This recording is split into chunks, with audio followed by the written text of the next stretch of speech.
Greetings. Nelson Olmsted here. Today I have the history of some real estate from outer space.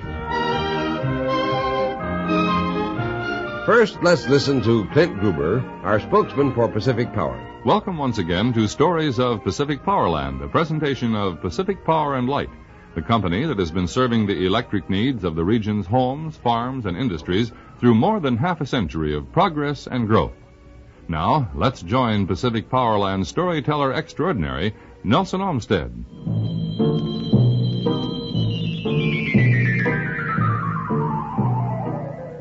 A fine October mist fell along the banks of Oregon's Willamette River the day in 1902 that Ellis Hughes trudged homeward after a day's work splitting firewood. He was scarcely prepared for what he was about to find in the underbrush. At first glance, it was just another large rock. But something about its appearance brought Ellis Hughes up short. He stopped, began to probe about the moss-covered boulder with his fingers, and said, mighty funny-looking rock. Never seen one like it hereabouts, all pitted and hollowed out like that. Now, where the dickens could it have come from? Well, Ellis Hughes was an intelligent man. There was only one explanation for the presence of the huge stone. It must be an object alien to the Earth, a falling star, a meteorite. And as such, Ellis reasoned wisely, it must have great value.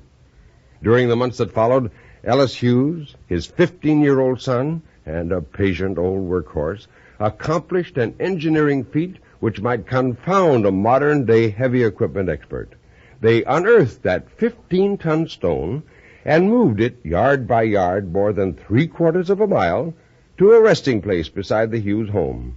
Ellis built a shed over his treasure and charged 25 cents to view the gigantic visitor from outer space. One of the viewers, however, turned out to be more than just a curious spectator. He said to Ellis Hughes, Mr. Hughes, I have a reason to believe that you brought this meteorite illegally from property belonging to my client, the Oregon Iron and Steel Company. Now, I don't want to make trouble, so I'm willing to offer you $50 for the meteorite, and my client will pay to have it removed.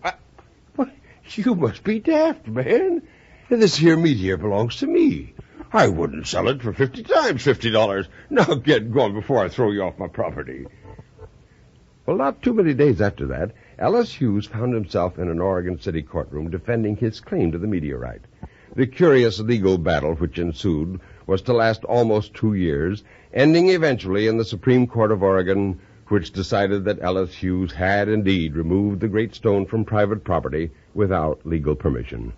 He watched grimly as the 10-foot-long chunk of celestial stone was loaded upon a river barge to be floated down the Willamette River to the site of the Lewis and Clark World Fair at Portland. As the prime attraction in the mining exhibit at the fair, the Willamette meteorite attracted thousands, including dignitaries and scientists from all over the nation.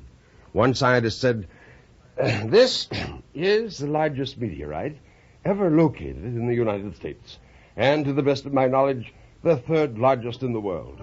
It is certainly deserving of further scientific study and of a place in one of the nation's major museums. Well, the great meteorite, which had already traveled untold billions of miles through space, was not through traveling yet. In 1905, it was purchased for $26,000 and shipped east, first to the American Museum of Natural History, and finally to the Hayden Planetarium in New York City, where it is on display today. Here, the massive stone that fell from the sky rests peacefully after causing a brief and bitter flurry in the affairs of men here in Pacific Powerland. When you see